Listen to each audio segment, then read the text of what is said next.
thank you for inviting us to this session and to give the opportunity to discuss about the future of museums and technology. I would like to say that the presentation here is to see, and it's a question, is a museum a technology in itself? We've been meeting high techs, but maybe we should also think as technology as a way of doing things and thinking. So the Palais de Lomé is in the city center, and it's a place that mixes culture and biodiversity. Biodiversity is very important for us to highlight. It's a place, we were speaking about systems of power. It's a place that embodies that systems of powers.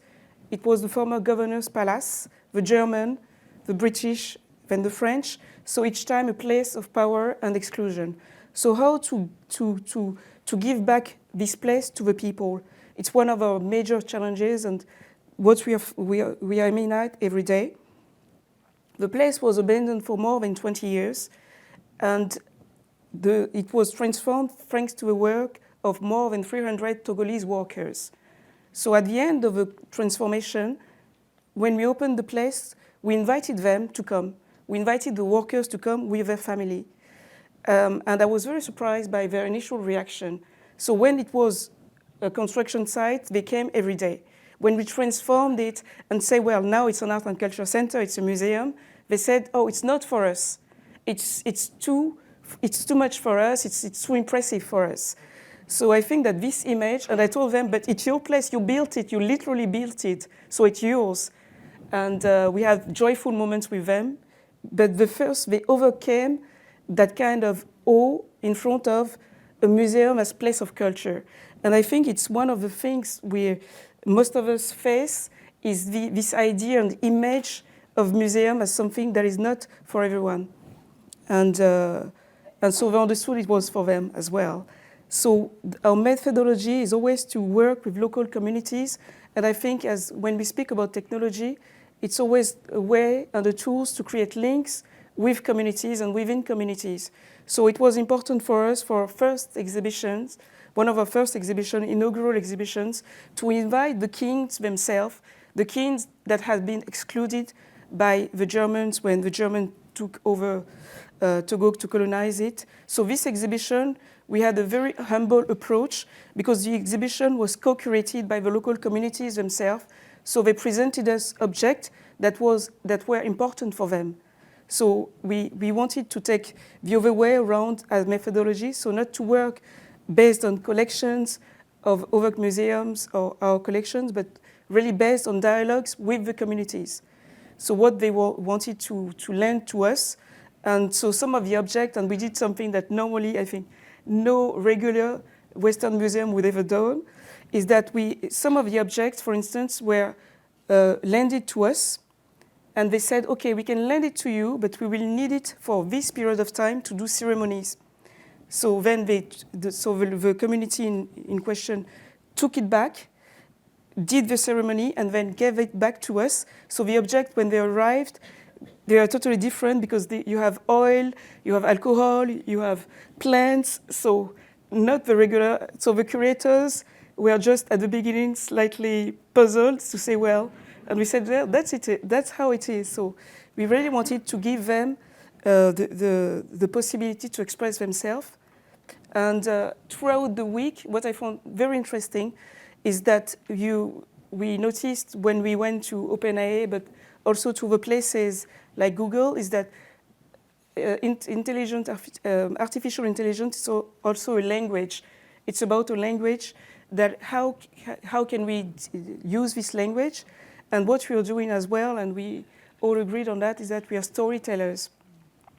So this lady, for instance, comes from a generation of storytellers because you have in West Africa a tradition of storytelling. So we invited her over to tell the stories of the exhibitions, of the park, of the artwork, but in her manner, in the traditional Togolese manner. So it's a mixture of words and songs. And that's how we use that language and that vocabulary. So it's another way of telling stories that is not the rhetorical way of curations, but we have finally so many ways of telling stories. And she speaks also in local languages, because in Francophone area, but post-colonization, there's also debates about the use of traditional language. So we wanted also to invite the traditional storytellers to come to the place. And we invite the so-called indigenous knowledge also in the place, because in our garden we have botanical plants that are curated by local and traditional healers. So they were the one who decided what to plant, and we had conversations with them. So it's also a means for us to connect the younger generation with that traditional knowledge and treasure trove. The exhibitions engage with questions related to social issues, political issues, and so it's really a place of conversations and dialogues. We are speaking about intergenerational approach that is very important for us. So we invite, for instance, for this exhibition, Togo Yeye. Togo Yeye means New Togo. It's a collective of Togolese in their 20s, and they work with people that were in their 20s, let's say 40 years ago, to discuss about the hopes and dreams of their generation, because we wanted to create intergenerational approach and sense of identity. So our Togo Yeye, they work with technology, and it was interesting for them to discuss with the other generation to exchange their experiences and approach to technology. We are speaking about also involvement and engagement of the local audiences and our guests, our publics, but it's also important to highlight that we had also staff engagement at all levels. So for instance, this place, this village of stone, was designed by gardeners, our gardeners, so it was really a surprise that they made us, because they designed this place that is now one of the favorites to meeting. People like to, our visitors like to go and meet, and one artist was inspired by the place and will do a sound installation next month around the place. So it's a way to mix technology and this so traditional inspired village. Throughout educational activities, we of course, we introduced children to that. I wanted to highlight that dance is another way of expression. And we had this lovely surprise at Asian Museum, where we spoke about this way of inviting people to dance. It's also something we're doing, and we are lucky that our guides love to dance. So when we invite schools after the exhibition, sometimes we just dance and discuss. So it's another way of engaging with the audiences. And highlight also links with local communities that we invite and tell them that each of them should feel welcome and discover according to what interests them, what they want to discover. So we had skaters that from a skate association, they came and they did their skate and in the park, but also obviously they visited the exhibition. So it was interesting also to have their highlights and questions about the exhibition, contemporary art, and all these questions. And we are in a place of, and we've met during the whole week all these very high-tech and sophisticated companies. I wanted to highlight also that technology can be low-tech, but even in low-tech you can do R&D. So we did R&D for working with traditional weavers and changing their techniques and their tools. So technology as a tool, so they change the tools according to that, what we sell in the store. So we have scarf inspired by one of the 41 species of birds that we have. So it's also a way of discussing and changing the practices of the traditional craftsman. So, and one of the visitors told us that we have the most beautiful dustbins of Togo. Strangely enough, each time there's yellow-headed lizards that they love our dustbins. So they come back and forth, I don't know why, but well.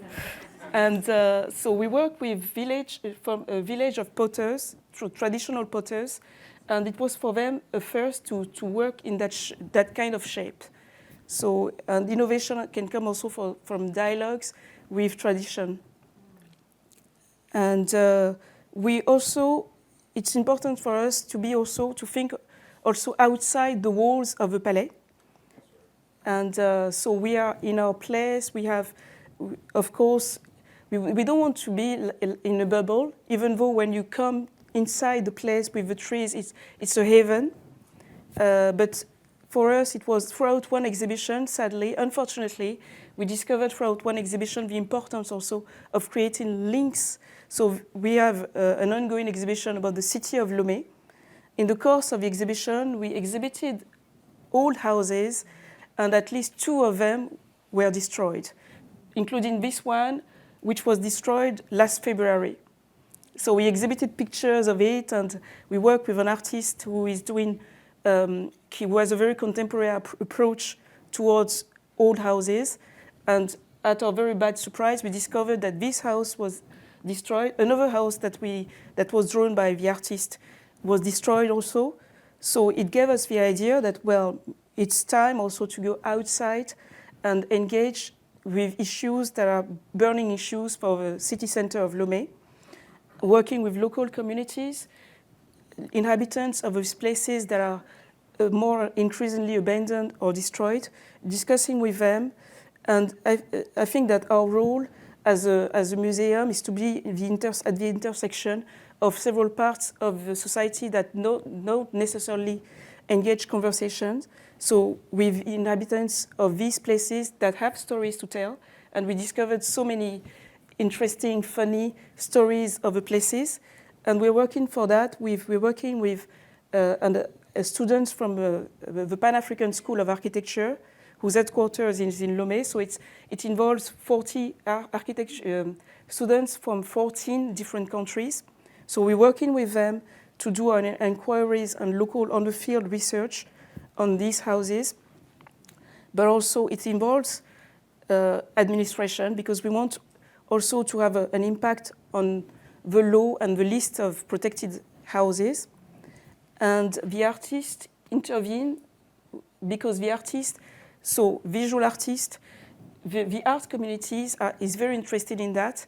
And one actors, actually it was his idea, one actor we're working with, and storytellers, they said, well, why don't we do something, a performance that we can show for the areas themselves, to create an event in the areas and discuss and engage conversation. So they will do also a performance, and we are lucky enough that TV and radio will also be involved in June. Because the radio is still very heard in, radio is a means that is very often used still in Togo.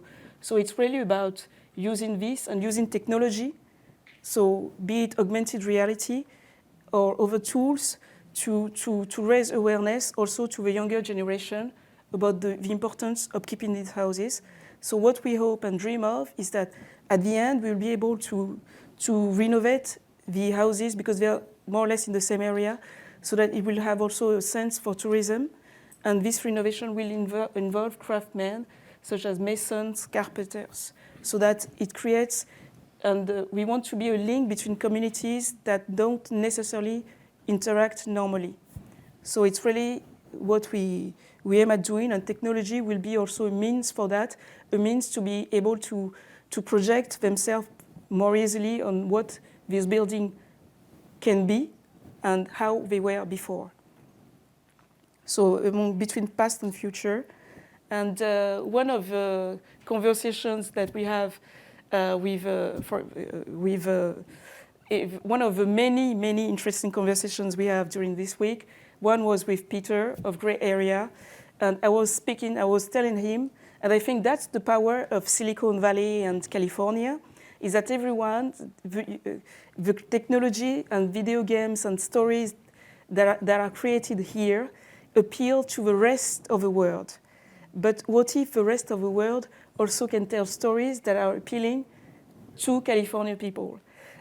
And so what we're discussing these possibilities to create an incubator, something that relates so that video games created in Togo with storytelling techniques and stories from Togo can be appealing to people in Tokyo, San Francisco, New York, Bangalore, and other places, Tel Aviv, and so many other places of the world.